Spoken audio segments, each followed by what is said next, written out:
बिस्मिल्लाहिर्रहमानिर्रहीम। अस्सलाम वालेकुम। परदेसी न्यूज़ में खुशामदीद। मैं हूँ साजिद अली।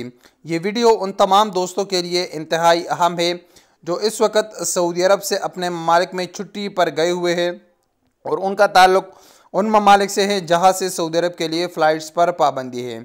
आप जानते होंगे कि पिछले साल कोरोना वायरस वबा की वजह से सऊदी हुकूमत ने यह कानून तब्दील किया था कि जो शख्स सऊदी अरब से बाहर हैं तो उसका इकामा भी तजदीद किया जा सकता है। तो इस वक्त बहुत सारे लोग ऐसे हैं जिनके इकामे एक्सपायर होने वाले हैं और वो इस इंतज़ार में हैं कि जैसे ही उनका इकामा एक्सपायर हो जाएगा तो उसकी कंपनी या कफ़ील उसका इकामा तजदीद कर लेगा। लेकिन आज की इस वीडियो में आपको एक ऐसी इन्फॉर्मेशन शेयर करने वाला हूँ कि अगर ये मालूम कि अगर ये चीज़ आपका गलत हुआ, पासपोर्ट में आपका ये मसला है, तो फिर आपका इकामा आपकी कंपनी या कफ़ील एक्सटेंड नहीं कर सकता। दरअसल आपको पता होगा कि आपका जो पासपोर्ट है उसकी मुकम्मल डिटेल अबशर में होती है। जब आप पासपोर्ट रिन्यू करते हैं तो आप अपने कंपनी और कफ़ील के ज़रिए उसका नकल मालूमात कर लेते हैं, यानी आपके नए पासपोर्ट का डेटा आपके अबशर अकाउंट पे और सऊदी हुकूमत के साथ रजिस्टर किया जाता है। उसके बाद आपका इकामत तजदीद किया जाता है। इकामत तजदीद करने के लिए ये भी शर्त है कि पहले आपका पासपोर्ट में वक्त होना ज़रूरी है। अगर आपके पासपोर्ट में टाइम नहीं है तो आपका इकामा तजदीद नहीं हो सकता, चाहे आप सऊदी अरब में हो या आप सऊदी अरब से बाहर हो।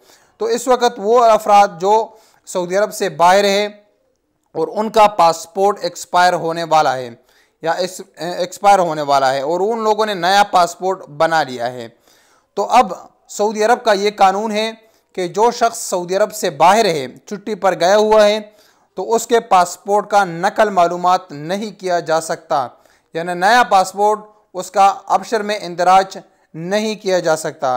तो जब तक आपके पासपोर्ट का इंदराज आपके अबशर में नहीं किया जाता, यानी आपके पासपोर्ट का नकल मालूमात नहीं किया जाता, तो तब तक आपका इकामा भी तजदीद नहीं हो सकता।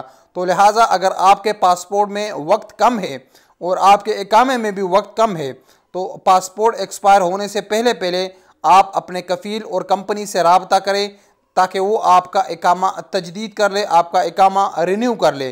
क्योंकि अगर आप पाकिस्तान में हैं या इंडिया में हैं और आपका पासपोर्ट एक्सपायर हो गया, उसके बाद आपने नया पासपोर्ट बना लिया, तो आपके नए पासपोर्ट का नकल मालूमात नहीं किया जा सकता। तो उस सूरत में आपका इकामा भी तजदीद नहीं हो सकता, चाहे आपकी कंपनी या कफ़ील चाहे भी तो वो नहीं करा सकता, क्योंकि कानून है कि जो शख्स सऊदी अरब से बाहर है तो उसके पासपोर्ट का नकल मालूमात नहीं किया जा सकता। ये थोड़ा सा पेचीदा मसला है। अगर आपको एक बार ये वीडियो समझ नहीं आई तो आप एक दो बार इस वीडियो को सुन ले ताकि आपको ये समझ आ जाए। इसको आसान अल्फाज में बयान करना थोड़ा मुश्किल होता है, इसीलिए आपको ये मसला पेचीदा लगा होगा, लेकिन बहुत सारे लोगों के साथ ये मसला पेश आया है, इस वजह से ये इन्फॉर्मेशन आप लोगों को देना ज़रूरी था। अस्सलामु अलैकुम वरहमतुल्लाहि वबरकातुहू।